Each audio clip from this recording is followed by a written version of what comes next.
እንዴት ናችሁ? ሰሞኑን ዮኒ ማኛ ላይ ተነስተውበታል።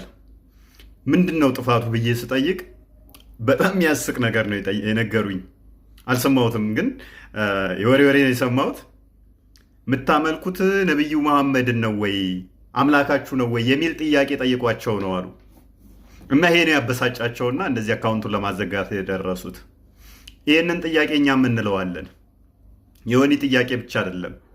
ምክንያቱም ፍጡር አምላክ ብላችሁ ለምን አላችሁም ብላችሁ እንዲህ ከጮኻችሁ ቁርአን በሐሰት እኛን ሞሎክሴና ሊቃውንቶችን አምላክ አድርጋችኋል ብሎ ስለሚለን እኛም እናንተን እንላችኋለን። ሱራ አልተውባ አያ 31 ላይ እንደዚህ ይላል፣ ከእርሱ በቀር ሌላ አምላክ የሌለውን አንድን አምላክ ሊገዙ እንጂ ያልታዘዙ ሲሆኑ ሊቃውንቶቻቸውንና መነኮሶታቸውን የመርየምንም ልጅ አልመሲንም ካላ ሌላ አማልክት አድርገው ያዙ ይላል ቁርአናችሁ። እናንተ በቁርአናችሁ ላይ ሊቃውንቶችን አምላክ ትላላችሁ፣ ሞሎክሲዎችን አምላክ ትላላችሁ ብላችሁ እኛ ላይ እየቀጠፋችሁ ነቢዩ መሐመድ እናንተ አምላክ ነው ስትባሉ ልጮህ አይገባም ማለት ነው።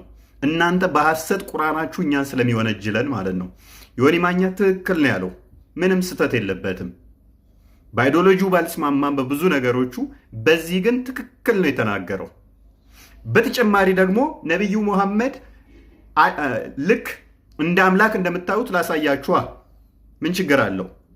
በመጽሐፍ ቅዱስ ላይ በማቴዎስ ወንጌል ምዕራፍ 10 ቁጥር 37 ላይ ኢየሱስ ክርስቶስ አምላክነቱን ለእኛ የገለጸበትን መንገድ አለ። እንደዚህ ብሏል፣ ከኔ ይልቅ አባቱን ወይም እናቱን የሚወድ ለእኔ ሊሆን አይገባውም፣ ከኔ ይልቅ ወንድ ልጁን ወይም ሴት ልጁን የሚወድ ለእኔ ሊሆን አይገባውም አለ።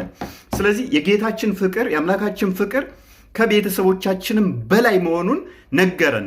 ክርስቶስ ኢየሱስ ማለት ነው። ስለዚህ አምላካችን ከቤተሰባችንም ፍቅር በላይ ነው፣ ከነሱ በላይ ልንወደው ይገባል ማለት ነው። ሙሐመድ ይህንን ኮፒ ያደረገና በሳሂህ አልቡኻሪ 15 ላይ እንደዚህ አላችሁ፣ ወይንም ደግሞ ቡኻሪ ቮሊዩም 1 ቡክ 2 ሐዲስ 15 ላይ እንደዚህ ይላል። ናሬትድ አነስ እንደተረከው ዘ ፕሮፌት ሴድ፣ ነቢዩ እንደዚህ አለ፣ ኖ ዋን ዊል ሃቭ ፌዝ ቲል ሂ ላቭስ ሚ ሞር ዳን ሂዝ ፋዘር ሂዝ ችልድረን ኤንድ ኦል ማንካይንድ። ማንም ሰው እኔን ከእናቱ ከቤተሰቡ በላይ ወይም ከሰው ዘር በሙሉ በላይ እስካልወደደ ድረስ እምነት የለውም ብሎ ደመደመው ማለት ነው። ይሄ ብቻ አይደለም የሚገርመው፣ ተፍሲር 331 ላይ ወይም ደግሞ ሱራ አሊ ኢምራን አያ 31 ላይ ኢብን አባስ በፈሰረው ላይ እንደዚህ ብሏል። እኔ ግማሹን ላንብብላችሁ ከቀይ ከተሰመረበት ጀምሮ። when this verse was revealed, Abdullah ibn Ubay said, Muhammad is commanding us to love him as Christians loved Jesus. አብደላ ኢብን ኡበይ ምን አለ? ሙሐመድ ክርስቲያኖች ኢየሱስ ክርስቶስን እንደሚወዱት ውደዱኝ ብሎ አዘዘን ይላል። ይህን ጊዜ አይሁዶች ምን አሉ? The Jewish said, Muhammad wants us to take him as the compassionate Lord, just as the Christian took Jesus as the compassionate Lord. አይሁዶች ምን አሉ? ከዛ ኢየሱስን የዋህ መልካም ቅን ጌታ ብለው እንደተቀበሉት ክርስቲያኖች እኛም እንደዛ እንድንለው ይፈልጋል ብለው አሉ ማለት ነው። አያችሁ፣ ኢየሱስ ክርስቶስ ጌታ አምላክ ስለሆነ ከእናት ከአባታችሁ በላይ ውደዱኝ አለ። ሙሐመድ ደግሞ ክርስቲያኖች ኢየሱስን እንደሚወዱት በተመሳሳይ እኔንም ውደዱኝ አለ። እኛ ክርስቶስን ጌታችን አምላካችን ፈጣሪያችን ብለን እንወደዋለን። እናንተም በተመሳሳይ ክርስቲያኖች እንደሚወዱ ኢየሱስን ውደዱኝ ብሏችኋልና ጌታችን አምላካችን ፈጣሪያችን ብላችሁ ሙሐመድን መውደድ አለባችሁ። በዚህ ተፍሲር ትእዛዝ መሰረት እኛ ዳኛችን ነው፣ የዘላለም ሕይወት የሚሰጠን ነው፣ ከሞት የሚያስነሳን ነው ብለን ኢየሱስን እንወደዋለን። ኢየሱስን ክርስቲያኖች እንደሚወዱት እኔንም ውደዱኝ ስላላችሁ ሙሐመድ እናንተም በእንደዚህ ብላችሁ የመውደድ ግዴታ አለባችሁ። እንዲህ ካልወደድክ እንደዚህ ትእዛዙን ካልተቀበልክ ደግሞ ሱራ አልአሕዛብ አያ 36 ላይ እንደዚህ ሚልህ አለ። አላህና መልእክተኛው ነገርን በፈረዱ ጊዜ ለምዕመናንና ለምዕመናት ከነገራቸው ለነርሱ ምርጫ ሊኖራቸው አይገባም። ስለዚህ የአላህና የሙሐመድ ወይንም የመልእክተኛው ፍርድ እኩል ነው። እሱ ያለውን የመቀበል ግዴታ አለብህ። ሌላ አማራጭ የላቸውም ይልሃል ቁርአን።